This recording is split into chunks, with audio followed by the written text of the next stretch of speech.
Boom. We are recording. All right. Welcome back to another episode of Persuasion by the Pint. I'm Jonathan Taylor, along with Sean McCool. And Sean, we've got, today is just open season on random flights. We're doing a lot of stuff. We're going to talk something that, not really. It's a little, we've kind of let it go along in the tooth a little bit, so to speak, but it's still applicable. And it's all about RFK Jr. and his speech a few weeks ago. But we were going to jump on that right away, nice and timely, get the extra ranking juice. And we had a good guest on. So, we always make room for guests first. So, we'll analyze that a little bit. I had Claude, so we'll use AI to kind of analyze it. And then I'm also going to show you how you can actually create your own similar speech using AI. Pretty darn effectively and pretty quickly, like pretty impressive. So if you had a talk to do or something, you could, because that speech got really good press. Yeah, for sure. It really went across party lines a good bit. Mm-hmm. So I was curious, what happened in that speech that made that so effective? What was that's what we're going to talk about. Cool. So we're going to run it through the analysis of AI and see what happens. Yep. Cool. And then I've got kind of this. I was in a group and I saw this idea and I was like, that seems really familiar. Yeah. And I looked it up and it's a marketing technique from probably when I was 5 years old. So mid 70s. Okay. Maybe into the 80s a little bit. And I think it's something that we could now bring back very easily. And it'd be great I think anybody could use it. Kevin Donlin would probably like this. You'll like this. We'll talk about this little kind of a cool little marketing tool. Okay, awesome. So I don't want to Speaking of Kevin Donlin, I got to give him a little shout out, and he sent a little FedEx this week. Great guy. If you haven't heard some past episodes, he's great at direct, old school direct mail. That's his thing. And so he sent a FedEx this week. Fantastic. Some of his newsletters, but he also sent me a little thing of jerky, beef stick. That was really good, by the way. Yeah. So thank you to that. He thinks you're a jerk? Is that what that's the point of the message? Well, he didn't mention that, but it could be. There could be some hidden meaning there, Sean. I don't know. Yeah. I'll have to think about that. How did I I talk to him on that last episode? Hey, that could be something there. I don't know. That could be something for a follow-up. Sure. Quit jerking me around. That's one of those last ditch efforts. It's like, because if it doesn't work, you're definitely out. You're getting the jerky. Yeah. And I have one small thing that it is really cool. It's actually a little bit of psychology on how to turn one-time customers into regulars with kind of following this old school theme that we're looking at. It's kind of an old school method that a lot of companies use. Typically, it's used at most companies like brick and mortar. But this is something interesting, and I didn't know this kind of the psychology behind it, but it's effective. And if you implement it, if you have a kind of a brick and mortar or even just a service that you want to use this, it'll get you more business on a regular basis, repeat business. Cool. So, yeah, good. We've got some stuff for the old people here today, it sounds like. But the keynote, the key is hearing these ideas and being like, okay, why did they work? Yes. How could I apply them today? Right. And that's why we bring up these old things at that, and we're old. So, of course, things like that. Yes. But what's old is new. Some of the best marketing ideas are recycled into a new format. Same idea, new format. So, yes. Well, before we get into that, let's do a little juvenile beer talk. And what are you having over there today? I have no glass today, so I rushed out from the office and picked this up. It is a Wonderlinger. These guys are out of Chattanooga, by the way. Wonderlinger Brewing Company. Wonderlinger. And Wonderlinger. That's kind of fun to say. Wonderlinger. I think I've had this one before, actually. Like it's got a little bear on the front. Yeah, it sounds like something like Ted Lasso would drink. Yeah, that's right. This is a kind of a Ted Lasso type beer. Looking at this bear, this looks like Ted Lasso should be on the front of this. But no, it's an Oktoberfest, and I think it's like 5.9%. I couldn't find much on their website about it, so it's a seasonal thing. They probably haven't even put up on their website yet. So, but I'm always good for a good Oktoberfest. Sam Adams, last week's Oktoberfest, got a 5-pint rating. So we'll see. I don't know. It's our season, man. It's our season. It. All right. Well, on my end, I've got from Ex Novo Brewing Company, I've got a Sons of Scotland. Sons of Scotland is a beer for cooler temperatures or anytime you want a sweeter malt forward ale with a little more ABV. Smoky, sweet aroma with flavors to match, made with a variety of North American, English, and German malts, and a touch of hops for balance. Overall, a big but drinkable ale. So I was going through, this one's a 7.4%. I was looking at the malts, I mean. So there's a beach smoked malt, a carafoam malt, a crystal malt, not to be confused with crystal meth, and then Maris Otter. I have no idea what a Maris Otter malt is, but nope. Anyway, no as long as it's not a Maris Otter pelt, I guess that would be fine. And then roasted barley. So, it looks it's kind of a nice dark ale, pretty typical of a Scotch ale as far as color. Where are these guys out of? I'm not sure where are they out of. Let me check. Oregon. Yep. Close enough. Rainy. Yeah. A rainy area of the country. Definitely cooler up there already. Not so much here, but I'll manifest it into being with my beer. So let's cheers it up. Cheers. Uh-oh. Oop. There we go.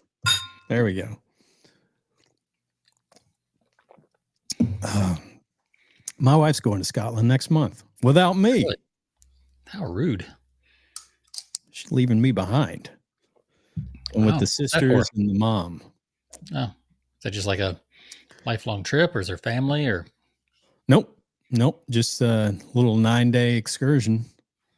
You know, I told her you got to go to St. Andrews while you're there. She's like, I don't think so. I don't think that's on our list. Yeah. Tell her she needs to go to a Finn McCool pub. A Finn McCool. Yeah. So is that one of your FIN McCool? So yeah, Finn McCool. Any relation? I guess somewhere back there. Yeah, why not? I'll claim it. Yeah, he's like an Irish legend giant. Like, so must be where I get my height from. So there you go. I guess. And your taste for beer. Yeah.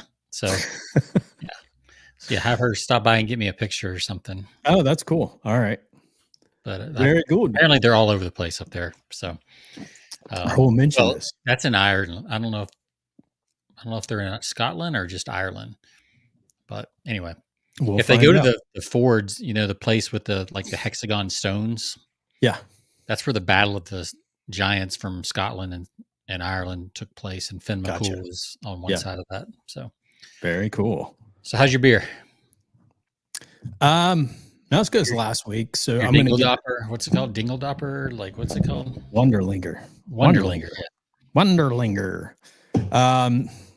I'm going to give this one I'm going to give it a 3.8. It's just not nothing like what I had last week. Mine is really good. Are you a Scotch ale fan? They definitely have their own kind of taste. Yeah, I like them. This one is a little sweeter than a lot of the Scotch ales I've had, but it's very smooth for 7.5%. Yeah. But it's not like a wow thing, but it's a very drinkable, like cool evening around the fire pit. Like this would be perfect for that. So I'm going to give it a 4.8. Oof. It's That's good. really just really high quality, but it's not something that just, it's not like a wow. It's not a 5, but it's solid. Yeah. Definitely drinkable during the fall, like you said, sitting around the fire pit With the cigar. with a cigar. Yeah. Well, there's a Reading a little C.S. Lewis or something. yes. Just like, just kind of got that feel to it. College Tolkien. football Saturday going on in the background. Yeah, exactly. The whole scene for sure. Oh, I love it. Yes. Yeah. Yeah. And we got to get ready. That's one of the things we love doing around the fall is just getting out on the patio with the fire pit, roasting some s'mores and having a brew, smoking a stogie, going in, checking on the game every now and then if there is a decent one on. Did you see my what we did? I think it was last weekend or the weekend before with s'mores. We did air fryer s'mores. Oh man, how was that? That was amazing. Like just put a bag of marshmallows in the air fryer, break up some Hershey's, put on top, cook it for like 10 or 15 minutes. That's and beautiful. then you just dip your cracker or cookie or whatever of choice. Heaven. Yes. It was so good. Yeah. So yeah, it was really good. So if you can't get out, like we still have a burn ban here, so we can't really do a lot of burning outside, but so we just do it in the air fryer inside. So wow. I thought you lived in Texas. Where's the freedom there? I know, right? Well, you don't want to burn the place down either. So well, that's true. It's probably a little dry, so you got to be careful. With freedom comes responsibility, Jonathan. That's right. Got to remember that. Yeah. You got to be careful. Look out for your neighbors. Yeah. I like the air fryer idea, though. I'm going to have to try that. Yeah, it's pretty good. I'll send you the recipe from Instagram. All right. Okay. All right. So where do we want to start? We want to start with the big thing and work our way down, or you want to work our way up to? I will start at. Let's start with the big stuff. All right. So we'll start with the RFK. People have heard enough about our talking about beer. We'll give them something good to kick it off. All right. So let me put this back on the stage here. So a couple weeks ago, the RFK speech was going, and I gotta give a shout out to Diggs BTW7. Hi, what's up? What's up? I thought that was a Dallas Cowboys figure. I was like, no, that's not going to work, but it doesn't look like it is. So we're talking about RFK speech. It had, it got really good press. It got good feedback from just the general public. Crossed a lot of lines, I think, party lines in a good way. Yeah. And I was curious, it's not often you get that kind of praise from a speech, especially these days. Like stuff gets torn apart and things like that. So I was like, what made this so effective? So I turned to my buddy Claude. Love Claude. Yeah, Claude is a smart guy, even though he sounds like a redneck. He's actually very, very smart. He's getting smarter and smarter too. I tell you, he can learn pretty quick. He can. So what I did is I went to Claude.ai and I started a project. So I created a project. What I did is I copy and pasted the RFK speech. It's available online. Yeah. And I uploaded it into the Project Knowledge Center on Claude under projects. And then I asked it, I did this earlier today in case it froze up on me or anything like that. So I was like, so the first thing I did, I just said, analyze RFK Jr. speech. It analyzed it.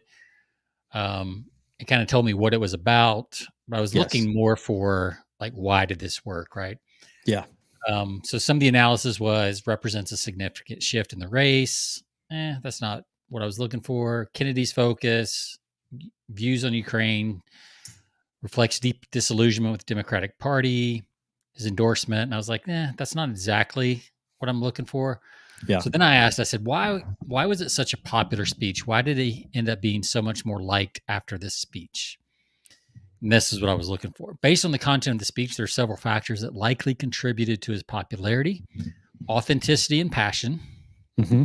bipartisan appeal by criticizing both major parties and positioning himself as above partisan politics. He may have appealed to disillusioned voters, focused on overlooked issues, a narrative of sacrifice. He was, talks about how he just suspended his own thing. So anti-establishment stance, a unifying message, which was a big thing you heard out of it. Yes. Detailed knowledge, like he really went into details around the stuff that he was passionate about, health issues, statistics, things like that. It wasn't just, I can fix this. Like he brought statistics and everything into the speech. Historical legacy, he played off of his dad and uncle. Yeah. He even got into some stuff that conspiracy theorists might like, and then just the surprise factor Mm-hmm. of, just the whole event in itself. I was like, okay, that's good. Now we're getting somewhere. So then I said, how would we break down this speech into a framework that Mm-hmm. we can use for new speeches in virtually any other niche? Yeah. So it said, certainly, let's break it down. So the opening statement, establish credibility, state the purpose, have some historical context, define the current landscape, share your personal journey, hit a couple key issues, have a call to action, a vision for the future, address potential criticism, unifying message again, personal commitment, and then closing statements. It says throughout the speech, use personal anecdotes, incorporate relevant statistics and data, appeal to emotions as well as logic, use rhetorical devices, repetition, metaphors, etc., reference respected figures. I was like, that's a pretty good framework to work off of. Mm-hmm. So I was like, okay, let me see how far I can push this. Yeah. I was like, great. I want to give a talk to a group of entrepreneurs. I'm a former Army veteran, served in peacetime at Fort Myer and Arlington National Cemetery. Since then, over 30 years, I've been in sales, copywriting, and coaching. What are some topics I could speak about using all the insights we've talked about so far, and how might that look in the framework identified? Right. So basically, gave it very little information about me and asked it to write me a speech based on that framework. Right. So first, it gave me the framework, giving your background. Here's two options. So number one was from military precision to business success, lessons from Arlington to entrepreneurship. So that's not a bad talk. I mean, it's almost a little TED talk right there. Yeah. And then the other one was the art of persuasion from copywriting to coaching, mastering communication in business. I was like, well, that fits the podcast, so we'll go with that one. And it gave me it took those same 10 or 11 points and told me how it would work it out. And I was like, okay, let's write a first draft of number 2, using as many clues and keys from the original speech as possible without copying. This new speech still needs to be unique, because I have found that if you ask it to copy something, sometimes it will copy it. So you have to right. You have to just say, hey, same but different. So here's what it came up with. Ladies and gentlemen, fellow entrepreneurs, 30 years ago, I stood guard at Arlington National Cemetery, honoring those who gave their lives for our country. Today, I stand before you as a veteran of a different kind of battlefield, the world of business, sales, and communication. I was like, dang, that is good. That's pretty good. Yeah. That is a good start to a speech. Absolutely. Then he goes, I attended my first sales convention at the age of 22, fresh out of the military. It made that up, but there's some truth to that. I got my insurance license. Yep. I don't know how I knew that, but I was 25 when I got out. But anyway, pretty close. Like these are easy things to edit, right? Sure. I mean, I could just go in and clean that up a little bit. Back then, business communication was straightforward: cold calls, printed brochures, and face-to-face meetings. We were the champions of the handshake, the guardians of the personal touch. But today, we find ourselves in a radically different landscape. The digital revolution has transformed how we connect, how we persuade, and how we do business. We've become the party of likes, shares, and viral content. Yet in our rush to embrace the new, have we lost touch with the fundamental human elements that drive true connection and persuasion? When I left the military, I didn't choose to enter the world of communication. Rather, it chose me. I watched as generations of entrepreneurs struggled to make their voices heard in an increasingly noisy marketplace. I saw brilliant ideas falter, not because they lacked merit, but because they lacked the right words to bring them to life. It was an orphaned issue, and I have a weakness for orphans. What do you think so far? I think it's good. It's pretty strong. Like, Yeah. for very little input. So then he goes into, so let me share with you the 3 great causes that have driven my journey from copywriter to coach and that I believe are critical for every entrepreneur in this room. First, understanding your audience. In the military, we learn that intelligence wins wars. In business, understanding your customer is the key intelligence that wins markets. That is a beautiful, parallel right there. Yeah. Today, 74% of marketing messages fail to resonate with their intended audience. Why? Because we're not listening. We're not digging deep enough to uncover the true needs, fears, and desires of our customers. Wow. I mean, and it just goes on. Like, Pretty second, good. crafting compelling messages. Third, the psychology of persuasion. Yeah. And then he gets into, I'll scroll down a little bit, where he starts getting into kind of the vision casting. Imagine a world where every entrepreneur in this room could clearly and compellingly articulate their vision. Imagine the innovations we could unleash, the problems we could solve, the lives we could change. That's the world I'm committed to creating. I know this journey isn't easy. It requires us to challenge our assumptions, to step out of our comfort zones, to continually learn and adapt. But I promise you the rewards are worth it. Nice. Some might say that in an age of AI and automation, the human touch in communication is becoming less important. I couldn't disagree more. As our world becomes more digital, our craving for authentic human connection only grows stronger.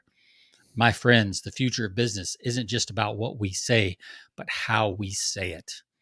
It's about creating messages that resonate, that inspire, that move people to action. It's about mastering the art of persuasion, not just to grow our business, but to make a real difference in the world. And he goes on and on, I thought it was really good. It's good. Yeah. So it's pretty amazing. That's first draft, right? Yeah, that's first draft. So go in, you clean up a few little things, add in a little bit more personal detail, but even, time it up for how much time you have. But you could literally put in, any field, any niche. We could do one, for your industrial, if you were speaking at an industrial conference. Yeah. I want to go back to the original where it breaks it down. Can you scroll back up for a second there? Because it says on the opening statement, establish credibility. I think that's so important. And he talked about when you break down the speech, he was very partisan or bipartisan. He had blame for both sides. Right. In other words, I call that the high ground maneuver because that's a great way of establishing credibility right off the bat, is that you have criticism for both sides. So you've kind of put yourself above the politics as usual type, banter back and forth. And you say, listen, I'm coming out from a different perspective, right? So you've established credibility, right? Then you can get into other things. I mean, you can't go straight to some of the things that he talked about in his speech where I thought were very interesting without establishing the rapport and the credibility and using kind of that high ground maneuver there. So otherwise people are you go straight into the conspiracy stuff and people are like, but you establish, it's basic, it's pacing, right? In anything that you do, in any kind of persuasive speech, this is a process of pacing and setting up for the big stuff. But you can't go straight into it. You got to lay the foundation. Yeah. So here was his. Let me pull this over here. By the way, I went to see. I don't know if he's in the previews. I went to see Reagan this week, talking about people giving. Reagan was he was a renowned speaker, and he wrote a lot of his speeches early on, or some speeches. He didn't do them all, but Right. he actually wrote for companies, speeches and things like that for companies, right? But before he got into politics, and he was an actor too, so that helped. Right. Yeah, that helped a lot. But yeah, just phenomenal. I wouldn't say the movie's the greatest, but it is. There were some interesting scenes from that. Was it And pretty fair though, as far as like, or were they trying to spin it one way or the other? no, it was pretty fair. I think they were obviously giving him a whole lot of credit for the downfall of the Soviet Empire, but Right. and who knows how accurate that is, but Yeah. it referenced, it went back, and he did, some of the famous speeches. Are you better off than, or in the debate against Mondale, Yeah. are you better off than you were 4 years ago? Yeah. No, I think that was that. No, I was Carter, the first debate against Carter. Right. And are you better off than you were 4 years ago? That was like a really powerful. That was a huge line. And his other Yeah. one, I think when he was against Mondale, Yes. his line was like, I will not let About the the age. inexperienced. Yeah. Yeah, that was used. That was done too in the movie as well. So Yeah. they captured both of those. It was pretty good. Those were great one-liners that have Yes. not been beaten to this day. Right. So here was Kennedy's opening remarks. So that for that kind of thing, and kind of where I think he got the credibility. He says, 16 months ago in April 2023, I launched my campaign for president of the United States. I began this journey as a Democrat, the party of my father and my uncle, the party which I pledged my own allegiance to long before I was old enough to vote. He's like, I attended my first Democratic convention. Our party was this. As you know, I left that party in October. So those first 3 paragraphs, he talks about how he grew up. In the third paragraph is, as you know, I left that party in October. Yeah. That, in this day and age, Oh yeah, is a huge difference of any other candidate out there, right? Because it's right. like it's because he's willing to admit that he changed his mind, which nobody's Right. willing to do these days. Yeah. And I think that opened up the door for people to listen to him, because they're like, oh, here's one of the most famous Democratic families in the history of our country. Yeah. And he left that because he was worried about the way it was being run. Yep. So that has to open up some eyes and some ears Of when you course. take that kind of a stance. And the way he just cleanly laid that out at the beginning, I thought was Yeah, really good. absolutely. Yeah. That's good. So yeah, if you want, you can find that the full speech. You just type in RFK Jr. suspension transcript, and you'll find it, across the web. And then you can take that into your favorite AI and kind of play with it and get a framework for it. And then, there's probably some stuff here that you could probably turn this into like a mini VSL, video sales letter type thing. For sure. Yeah. You need a little bit. Well, it's a little bit different feel because you're not asking people for money on this, but there's a lot of stuff in here that you could learn from as a marketer and implement into. You could do a lot of famous speeches, with AI, with Claude, JFK, even his uncle's speech, the moonshot speech back in the 60 or 61. The iPhone speech from Steve Jobs. That's right. The original one. Or was the iPhones or the iTunes? I think it was the iTunes, the iPod. The iPod was the that's big, right. 1,000 songs in your pocket. Yep. Yeah. Yep. So you can now take those and really analyze them and then rebuild them in your niche. And what's funny, Jonathan, is this when I was at Agora and we were writing, this is how we learned to write promotions. If we saw a winning promotion, we literally printed it out, and then we would take a notepad and we would go paragraph by paragraph and say what they were doing. Yeah. Like, making a claim, establishing, offering proof, third-party quote, interesting statistic, whatever. And we'd go paragraph by paragraph and create. You could then get rid of the copy, and you'd have a framework that you could just, okay, I need a third party quote here. Oh, okay, I need a statistic here. Oh, I need to make a promise here. And you could just go right down and build your own promo Right. based on that. So this is kind of now you can do that with AI in 5 minutes. That took us days sometimes to do that, to really break that down. And now you can do it in seconds. It's amazing. And I've heard that Agora is actually using AI quite a bit. Oh, I'm sure. And they're going from, it used to take 6 to 8 weeks to write a promotion, and now they're doing it in 24 hours, 36 hours. Which in that niche, turn their staff too. I mean, yeah.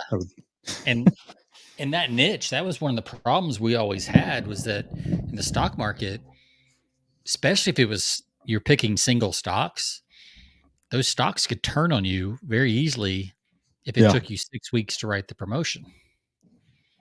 So if you can write much faster about those opportunities, they're much more lively and all that kind of stuff. So, all right, well, let's jump to one of your things. What do you have over there? All right, here's one. I wanted to mention this one, and this is, pull it up because I think I just deleted it off my page by accident. So give me a second. This is actually pretty cool. This is how to get one-time customers, how to turn one-time customers into regulars. So we're all familiar with a digital loyalty card. If you've ever gone to places like Sports Clips or Subway or any of these places, they hand you a card, you punch out 8, and then you get a free whatever, free sub, free haircut, free car wash, you name it, right, Sean? Right. Yep. So if you're like me, I take these cards a lot of times when they give me a blank one, and I stick it in my wallet. I don't know about you, Sean. You probably use it. I stick it in my wallet, and I completely forget about it. The next time I go in to get my haircut, guess what I forget to do? Get a punch. Get a punch. But here's what's interesting. And they say the science behind this, or the psychology behind this, backs up exactly my own pattern or my own habits with this, is that if somebody hands you a card where nothing is punched initially, the likelihood that you're going to come back and use it is not as great as if, and I didn't realize this, if they give you a card, Sean, if I give you a card, you come into my car wash and I give you a card to thank you for being a loyalty or a loyal member or a loyal customer, and I go ahead and punch the first 2 marks out of that card, the likelihood goes up by like 80% that I'm going to come back and use that card. Wow. That's a big difference. So it's all about creating a framework by which, I guess getting you out the starting gate. The psychology is really interesting. And I'm going to give credit to this because David Dutton posted this. He posted a lot of this stuff on his page. I picked this up, and these are one of these that I went, that's really interesting, because I don't use those loyalty cards, but I feel like if there were 2 or 3 that were already pre-punched and it's getting me closer to that goal, then the likelihood that I use that, I mean, I can see myself using that. So it's just amazing what a simple little thing like that will do, is just getting them closer to the end goal. That one little thing can increase your repeat business. I believe it. I think there's a shop here that I went to that did that. They gave me like 3 punches or 3 stamps. Yes. Right away. And I was like, oh, that's cool. Yeah. So then I, brought it back. So yeah, and like I said, I can see that. I never thought about it like statistically what the difference would be, but I can definitely think back now that you mention it, and I can remember the difference in feeling like a blank card. It's like, oh, I still got to get 10 more of these. And like, it's like, even though you're probably going to come back at some point, you just don't know when, but you're just like, it's so far down the road. You keep the card, and then if you're like me, like I collected like multiple cards at one time, where it's like, oh crap, I've got 2 of these in my wallet now. Yeah. But I'm going to use the one, if I've got one that's pre-punched with 2 or 3 that are already pre-punched, that gets me closer to that goal.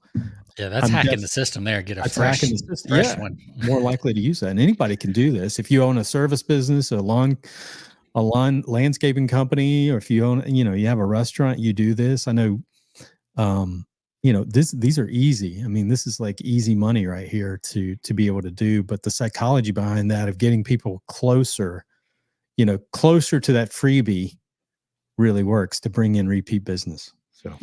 So I don't know if we talked about it on this show, but did we talk about the restaurant where you have to get people to make 3 visits to make them a regular? It's not just one. No. So there's this whole sequence that this guy talks about. And so a lot of people will give buy one entree, get one half off, or buy one, get one free to get you in the door. But what they found is that is not enough to get you to come back because you're very likely a coupon buyer, right? Yeah. So the thing to do is, and they had a whole system for this in this article I read. So when somebody comes for the first time, the hostess says, "Hey, is this your first time?" And if it's their first time, they have a red, how they put the silverware in a napkin, or whether it's a cloth napkin or a paper napkin, right? They wrap the silverware. Yeah. So they would have a certain color for first time guests. They put that on the table so the waiter knows, or the server knows, like, okay, this is a first time guest. They have a different color for second time guests and a different color for third time guests. And then they have their regulars.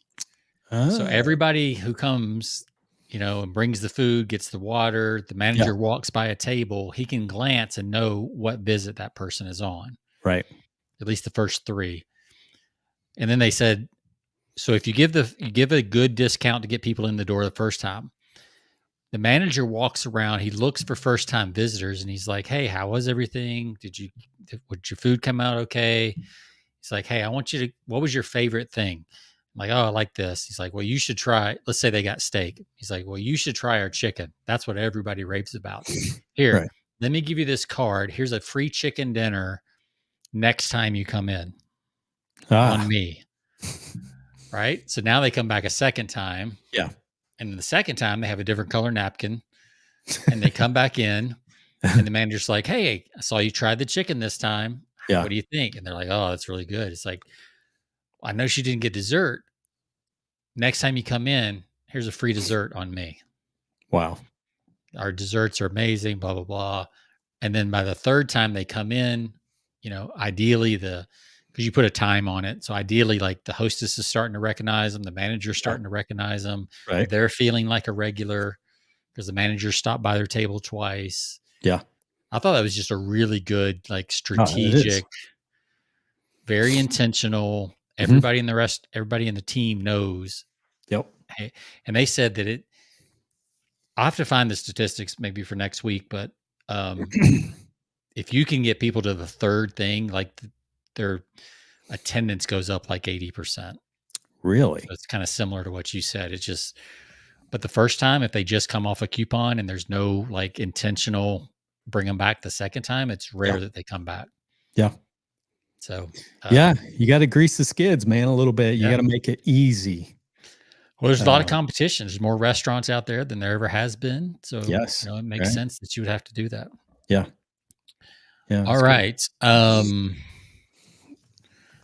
All right. Where are we going to go? Let me go with the kind of old again, new again, real quick. So I saw this in a Facebook group I was in. Yep. Do you remember these, Jonathan? I don't. I remember the Orchid Man. I remember the Orchid Man, but I don't remember this. So I remember growing up in Atlanta, like, probably the second house I ever lived in Decatur. Yeah. And I remember the Orchid Man would come and he would bring a coloring book for me. And he'd just hand me the coloring book. And, this was like in the days of highlights and, like, all these other magazines that you could get for kids. But yeah, he brought a coloring book. And the group I saw, they had given a prompt to create your own coloring book. And I was like, wow, that's cool, because I remember the Orchid Man doing that. Yeah. So here's the prompt. I'm going to put this in the comments. Oh, that's cool. Over here real quick in the comment section before I forget. So basically, if you take this prompt and you put it in chat and you just replace, electrician working in a home. So I did the electrician working at home, and then I did a real estate agent. Yeah. Same thing, just real estate agent. And then Jonathan, I did one for you. I did a worker in a chemical plant. Nice. That's a really busy drawing. Yeah, there's gonna be some fine motor skills going on in that one, for sure. But I was like, well, this is kind of cool because I thought of your sons too with their landscape business. Yeah, that's Imagine cool. if they printed like you wouldn't even need a whole book. Like if you just had a one page that you sent with the invoice, and I know sometimes they do the invoice online and stuff. But even if you left one at the door, it's like, hey, thanks for letting us mow your lawn this week. That's cool. Yeah. Here's a something to color for either you or your kids can color, and they could have pictures of flowers or dogs or anything really for that. Or you could create a whole book and leave it with your clients. Sure. Imagine if you, Jonathan, made some of these, and if you were talking to the CEO, and you kind of know they have kids. Yeah, they're in that age bracket. They might have kids, maybe grandkids. You could be like, hey, not many coloring books out there with like what you do in your world. So if I made this for you. Yeah. So next time you're with your grandkids or kids, you can kind of show them what you do at work. Yeah, that's cool. And just the thoughtfulness of that. I think would go a long ways. Yeah. So just a simple prompt that you can put in. It's thoughtful. It's the time that you put into it is what's meaningful. The fact that it's unique. Yeah. Like who else is leaving a coloring book for, you don't have to tell them you ran it through AI. Yeah, no. And I don't know where you would get, I guess you could print, create 10 of these, download them as PDFs, and then, probably get somebody on Fiverr to make it formatted, take it to edX, office and get it printed. But really, like, even if you just did one page, like that would mean a lot to a lot of people. Oh, absolutely. And it's pretty simple and straightforward. So I thought that was just kind of an old school thing that you could do to really build some nice rapport with your clients. Yeah. And you can do it online too, right? If you do it for adults. Adults love adult coloring books are hot. Yeah. Imagine that if somebody signs up for your membership, about, whatever. You just send them, one of the first gifts they get in the mail is a couple pages of a coloring book. Yep. You imagine Kevin Donlin, he could throw that into his little monthly newsletter thing. So there's an idea for you, Kevin. There you go. That's awesome. And you got the prompt. You said you put the prompt. Oh, okay. There you go. You put the prompt right there. Yep.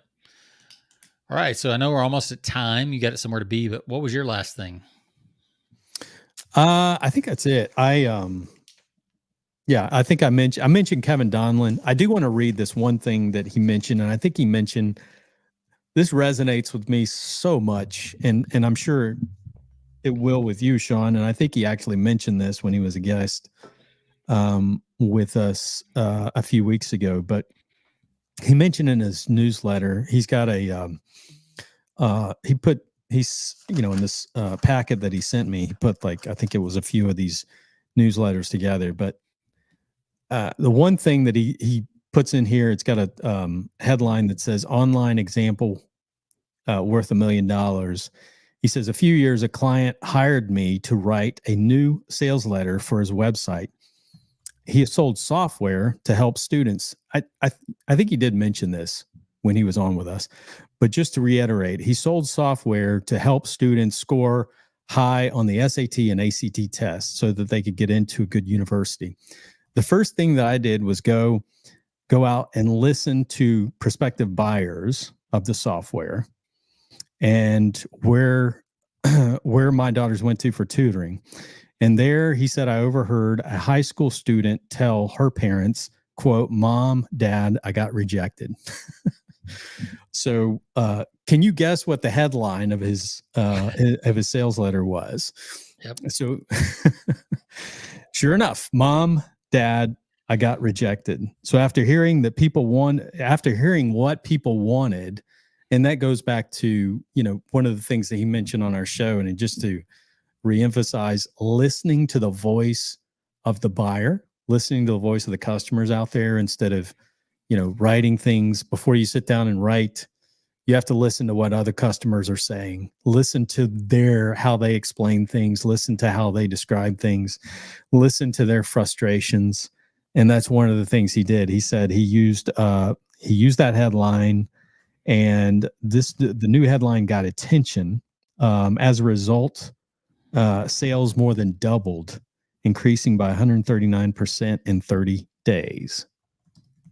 So just goes back to listening to what they say, listening to what the buyers or the customers are saying, and listen to that raw emotion. Sometimes you can find it in testimonials. You can find it on Amazon reviews. You can find it on any product reviews out there. You can dig deep. You can go into Sean, I find going into like chat groups or Facebook groups and stuff, sometimes just pretending to be another, person amongst the group, and listening to their complaints and listening to what they're saying and talking about, and getting an idea and taking notes from that. So, yeah, I've been using perplexity.ai to answer some of those questions. Yeah.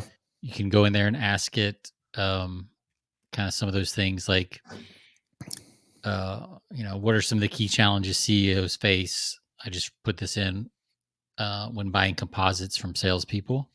Yeah. And it'll run through LinkedIn, Reddit, like all kinds of stuff, and it'll really try to find some stuff. And it'll give you some pretty good answers. It won't always be the exact words, but sometimes it will quote, if they've been quoted in an article or something, it will quote their exact words. So yeah. What is that AI again? Perplexity. Yeah. So it's pretty cool, because some people call it, instead of a search engine, it's an answer engine. Yes. Because it gives you really dialed in answers, and it gives you the source as well, without all the fluff that you get from a Google search. Right. You get a lot more dialed in answers. So yeah. Especially if you get the pro version, which, like every other AI out there, is $20 a month. Yes. Like my goodness, I'm gonna have $10, $20 a month subscriptions before it's over with here. Yes. Just for AI stuff. Yeah. So yeah, that's good stuff, man. That's good show. Quick and fast, and some good info there. I put Kevin's website in the YouTube comments, as well as the prompt on our YouTube page in the comments for this episode, which is at episode 369.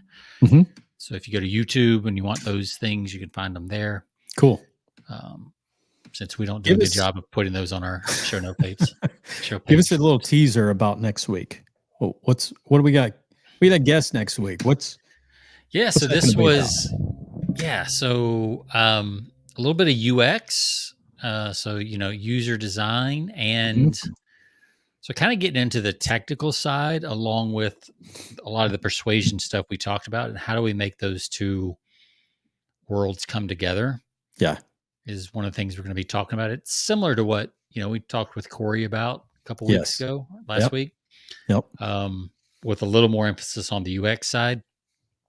So yeah, this was a guest that was referred to us from Carolyn, that was on 3 or 4 weeks ago now. So cool. So Chris is his name. Chris is his name. So Chris will be on next week, and that should be a fun little conversation to dive into, and hopefully he'll bring some examples that we can talk about. But yeah, that'll be awesome. Good. We don't get into the technicals of UX very often. So that'll be something new that we'll get into. Very cool. Cool. I'm looking forward to that. By the way, I'm taking this. I'm using Opus Clip now, the AI software that splits up. I started using this. I'm going to start using this for our some of our videos to kind of splice up some segments that we do. Yeah. And then just kind of drip them all over YouTube and, you know, some of our other platforms, mostly YouTube. So you can just get those little quick snippets. And what I love about this is AI, the software highlights, you know, it'll run through it and it'll pull out some of the best points. So all you people that criticize our juvenile beer stuff, you can go straight to and listen to just a single clip now. Oh, YouTube Shorts. Watch out, Alex Hermosi. We're coming for you. We're coming. But I love this because I did a lot of podcast interviews at this big trade show I was at last week out in San Diego. And I got it for this, but I get so many hours that it's great for Persuasion by the Pint too. So I can just run a whole bunch of stuff through there. And it's cool that just kind of splits up and just takes your best stuff, because you just don't want, you know, it's tiresome to go through you can can have an editor, but they clean it up. But even at that, they don't know what to look for. And and this does an amazing job of like analyzing and not knowing your industry. I mean, just going through and analyzing and just highlighting. And what I love about it is it'll take a raw score and it'll rate the clips. It'll take one episode like this, Sean. It'll go through, it'll rate the clips from the top being like 99 out of 100. And it rates it based off of scores. It looks at, do you have a hook? Do you have nice flow? Do you have value and trend? I don't know what the trend thing is, but I'm sure that's relevant. But it's cool. I did our episode last week, and I spliced up a few and threw them up on YouTube. They were pretty good. So I love that. Plus, it puts little captions down at the bottom, like if you can't listen to it on audio, you can just watch a little caption at the bottom. So. I love this. I think one showed up on Tamara's stuff. Oh yeah, cool. The shorts. So she was like, "Hey, we're gonna start doing more of those." Yeah, I love those because you get sucked in those reels, man. I mean, you just go one after another. So yeah, I'd be interested to see how it does with my my speech. Yeah, that I just did today. That'll see if my speech will go viral. Maybe it may be. So, you never know. I mean, the shorts. I mean, people like the shorts. You know, and it gets reused on Instagram and TikTok, or people will do some kind of reaction video or stitch or whatever the cool kids are doing. Can't even keep up with all the terms. That's why we're just going to let AI do it. Like, why learn it? When you can just let AI do it. I love it too, because it takes the camera angle, and sometimes it'll flip back and forth. Like you see both of us on this episode, but sometimes it'll go to one side or the other. Like, which I love. It's kind of that back and forth. Amazing. Back and forth dialogue. So Opus, what is that? I got to put that up or mention that. Clip.opus. I know a lot of influencers out there. I don't know if they do or not. I'll check and see. I can post that. But yeah, it's super cool. It's super cool. So, and they do have some different price points, but you do like $20 a month and you can get like plenty of hours to run through. They do have an affiliate program. So next week you can drop the affiliate link. Oh, perfect. Good. Yeah. I'll get that. But hey, this time, if you don't want us to get paid, just go ahead and sign up now. Go ahead and sign up. Yeah. We don't need the money. But yeah, just hold off. You can hold off till next week. But yeah, good stuff. To all of our listeners, persuasionbythepint.com. That's where you can find us. You can find us on all of your podcasting platforms, YouTube. You can find our shorts since we're starting those. And we'll see you next week. Episode 370 coming up with our guests. Should be fun. And I hope everyone has a great weekend. Sean, it's been fun. We'll see you guys next time. See ya.